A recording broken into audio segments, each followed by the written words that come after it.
I'm just going to give you 3 principles that if you applied to your dating life, if when you're going to date one day, it'll cover most things. Number 1, you have got to be spiritually compatible to the person that you're going to date. There is an end goal. I'm looking to see if I'm going to marry this person. I want to spend the rest of my life with this person. I want to say vows. I want to be committed. I want to build a home. I want to contribute to society with this person. And so I'm dating with a purpose. And so before you go into it, you have to ask yourself the question, what is it that I value the most in someone? And one of the things that should be on the top of your list is we have got to be spiritually compatible. I was talking to a pastor today. He was talking recently to a man who was dating a girl. This is a Christian man, and he's dating a girl, and he says, Pastor, she ticks all the boxes. She's fine. She's good looking. She's a gorgeous girl. She's good with kids. She can cook. And he's mentioning all of these things. And pastor is getting excited. Say, wow, that's amazing. She does this. And so but then there's just one thing, pastor. She's not a woman of God. And so the pastor took a bit of a pause to that and say, hold on a minute, what is it that you value? What is it that you're placing at the top of the list?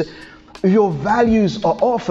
Those things that we're ticking the boxes with, they're not the wrong things to desire. It's just that my desires, though I have all of these things, my standards come first. I want these things, but I'm not going to pick them up off the floor. I want to have a standard, and my standard is this: you and I have got to be spiritually compatible.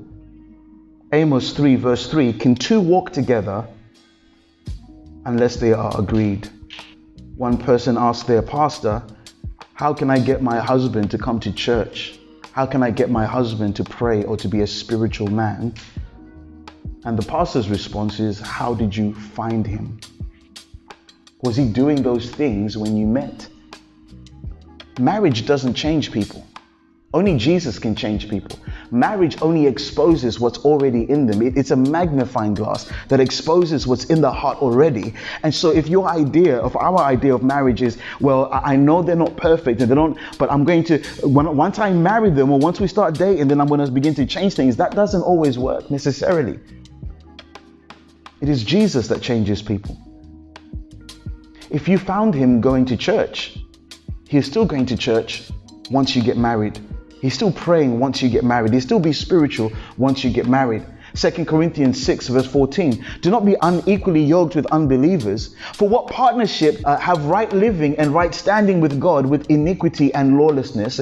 Or how can light have fellowship with darkness? Unequally yoked is, imagine having 2 cows with a brace on them. They're working a field.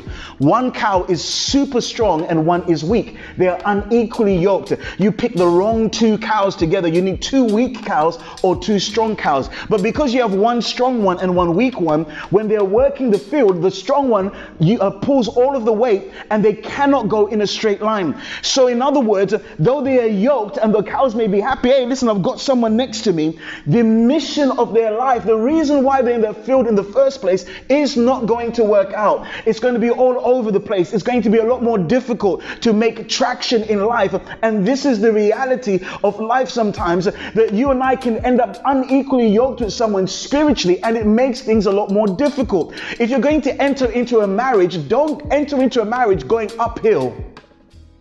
Marriage is a good thing. Relationships are a good thing. But your standards should be, I want someone with the same spiritual DNA as me. They don't have to be perfect, but they believe what I believe. They have the values that I have. We're not going to be arguing with the kids whether they're going to the temple or to the mosque, to the mosque or to church. No, we're not going to be doing that. We're not going to be arguing over. No. We're going to start this thing on the same page and move in on the same page.